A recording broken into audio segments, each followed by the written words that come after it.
Hello, and this is the book review and takeaways, some interesting ideas that I found in this book. It's of course not all of them, but some things that I decided to write down. So let's see what we have. The first one is 200 calories is the equivalent of 90 watts. This is what a normal human being was needed to survive. Today we need 11,000. Really interesting. So 2,000 calories is, everyone knows that 2,000 calories is the daily intake everyone should have in order to survive. And the equivalent for that in electric is 90 watts. So that's if you convert it, it's about 90 watts. So what he says is that today, this is what we used to need. And this is if you go outside, you don't use anything else in your life, that's the 90 watts. But today you actually use around 11,000 watts because the planet we live in, the car, everything is like the phone, all electricity we consume, it's about 11,000, which is a lot. The next one is an organism that is double in size does not require double in the energy. Only 0.85 more, and this is not a linear growth. This goes back and back in this book. So when an organism, like a mouse or even a human, when it's double in size, does not require double the energy. So if it's like 2,000 and you not need 4,000, it's only 0.85 times. It's not 0.2. So not point. It's actually not the right one. I think it's in the exponent. 0.85, so but it's not double, so it's almost double, just like 0.15 less than a double. And because this is not a linear growth. Next one is, turns out that blood pressure for all mammals is the same. There is no difference between a human and a whale in terms of their blood pressure. Really interesting. So blood pressure in all mammals are the same, the pressure itself. Just the vessels are much bigger or smaller, depends on the mammal. So humans is like probably around like medium-sized whale are huge vessels, and mice and smaller mammals is much smaller. But again, the pressure is it's the same, which I found really fascinating. The next one is, when measuring the border length, the units are really matter.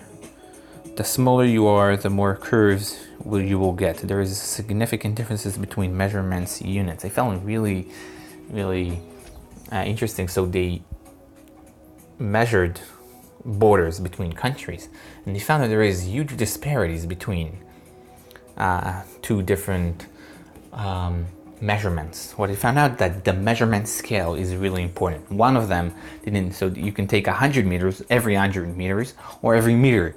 So that really depends, because when you take too much of a big scale, so when you take only every kilometer or every mile, or just around every 10 miles, you lose a lot of curves.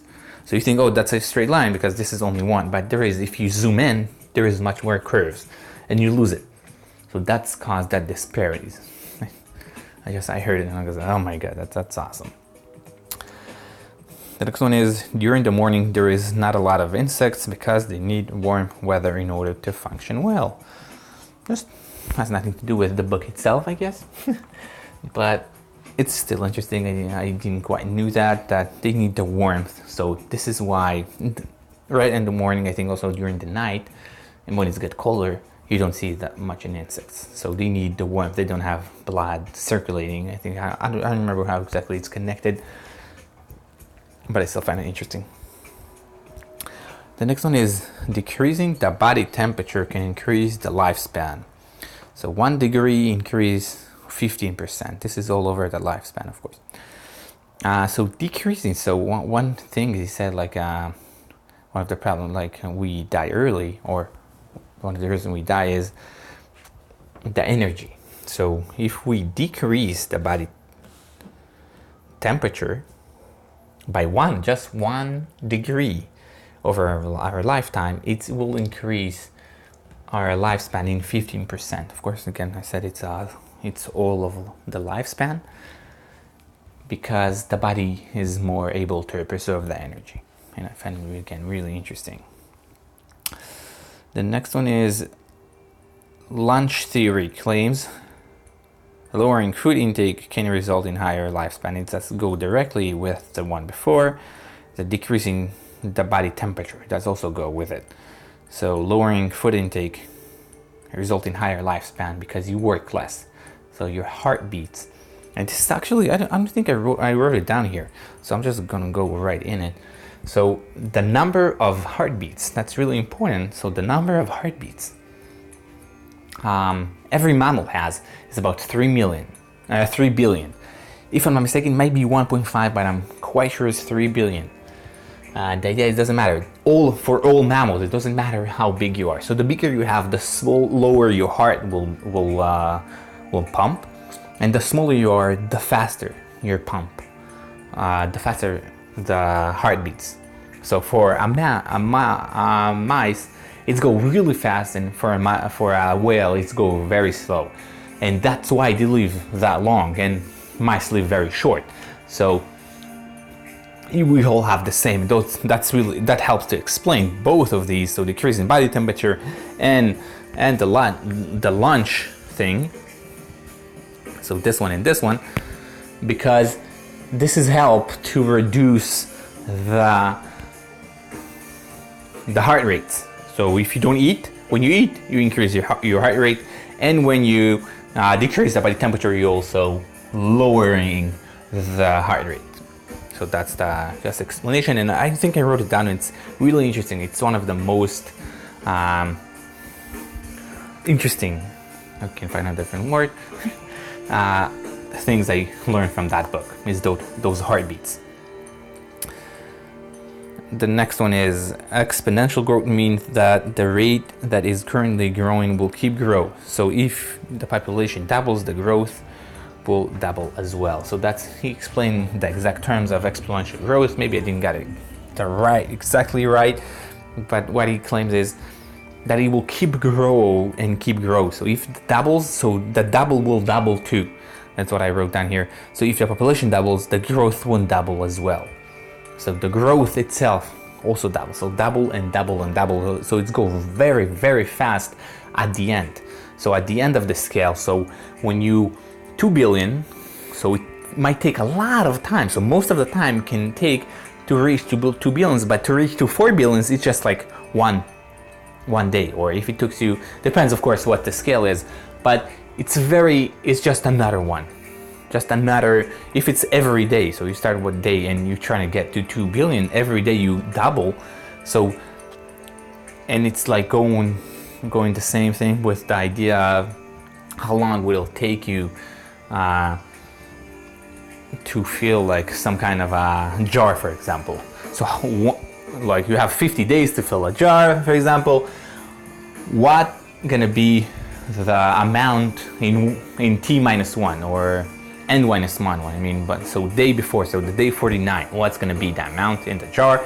And the answer is 50% of the jar will be, and that's going along with the exponential growth because it's just another day. So it took like 49 days to fill the half of it, but only one day to fill the other 50%, that's another way to explain or to understand how much exponential growth is. It's huge, and how fast it grew. The next one is we need to calculate what contribute to more death, nuclear power or regular power. And he claims that a lot of people, not claims, but a lot of people are afraid from nuclear power, even though there isn't much accidents and there isn't much lives that are being lost due to nuclear power. Yes, there is some every once in a while, Fukushima or Chernobyl, but other than that, like regular power costs a lot of lives. People don't know that because they can know who dies, but people that fix it, people that get electrocuted by it. So there is a lot of deaths that are associated with regular electricity, regular power, but we do not associate it with, and we have not check that. So we need to think about that. Next one is when doubling the city size, you only need 0.85 more resources. 0.85, it's the in the exponent again, so you don't need double, you need less than that. So for example, gas stations, you don't need double the gas stations, you need a little less than that, so 0.85 less gas station, not less. You don't need double, you need, again, it's in the exponent. The next one is, when a city grows in size, diseases, crime, and pollution also rise with 1.15. So it's bigger. It's in the exponent, so it's not times 115. So it grows more than double. So if you double it, it grows more than double. And it's not only so the bigger the city is, the more crime will it be, more than what should be if you just double it just by linear terms.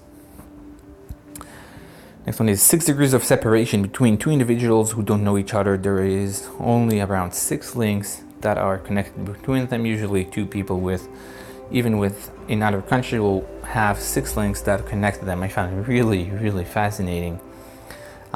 So 6 degrees of separation. So every 2 human on this planet. How many people? It's not every, of course. It's average, but how many people connected them? So there is about 6 in average people that are connecting between those 2 people. Only 6.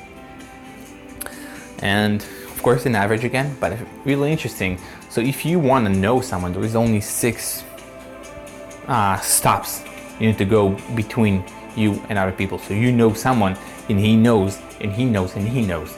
So even in other countries, it's really, really interesting. Next one is, our social networks numbers works as 5 for close friends, 15 for closer, 50 for acquaintances, and 150 for people you know. That's how social network works. So there is 5, and there is like kind of a limits because it's really hard. So that's again averages. And you have 5 for close friends, 15 for closer, so it's a little closer circle. So you can look at that as some kind of a circles or onion. So inside you have 5, and then 15, and then 50. So 50 acquaintances that you talk, but you don't know very well, and 150 for people you know. You're just like say hi, and you know their names, but not too much. So there is this social networks. Next one is, what makes a city special is that the infrastructure can only be 0.85, but connectivity between people is 1.15. Again, I think it's the exponent. So this is what makes cities so special. So infrastructure, you don't need double the infrastructure, you need a little less than double the infrastructure. So less gas station, less roads, less everything. But the connectivity between people and the creativity and the innovative things are more than double. So that grows faster than just a regular growth, or if you just like linear growth. The next one is, average person commuting an hour a day. By increasing speeds, we increase distances as well. And this is really interesting. So they found out that it doesn't matter when people always commute about an hour a day. So the only difference is, so right now we travel a lot, so people also used to commute around the same time, but we increase the distances because speed, so we can travel fast. So we just, instead of going 1 mile walking, we're doing 10 miles driving fast. Same thing. And this is going along with this one is people will commute at least an hour a day. If they don't, they will compensate by walking back and forth or running some kind of activity. I found it interesting. So people will most likely use this whole hour. So people need some kind of an activity or commuting. I don't remember what it's going with, but this is a study and you can argue with it. So people will commute. So you can say even going back and forth, it's called commuting in some way, but it's interesting. The next one is, diversity does not increase logarithmically, rather it will increase linearly. So diversity does not increase by double. It is just by double and not more than that. That's the thing. And if there is a double, I think maybe I'm misrepresenting this idea, but so diversity does not increase as much as connectivity between people and as much as creativity and everything. Diversity is going just linearly, just double the people, double the diversity, and not more than that, even though you would think it should be more. So it's kind of an outlaw, or yeah. And the last one we have: to sustain growth, we must innovate in ever faster pace. So this is what he, in the end of the book, and this is what he claims, that the problem is this is also exponential growth, and because of that, we need faster and faster innovations in order to sustain our lives. So if it was every 50 years, all we need to be faster and faster now. And that's that's the end of the book, kind of. A really interesting book. Maybe he got it like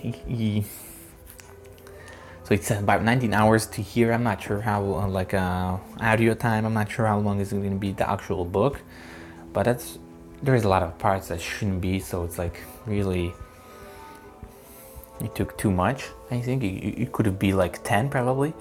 A lot of math. I'm debating between like 3 to 4. I would give it 4 probably.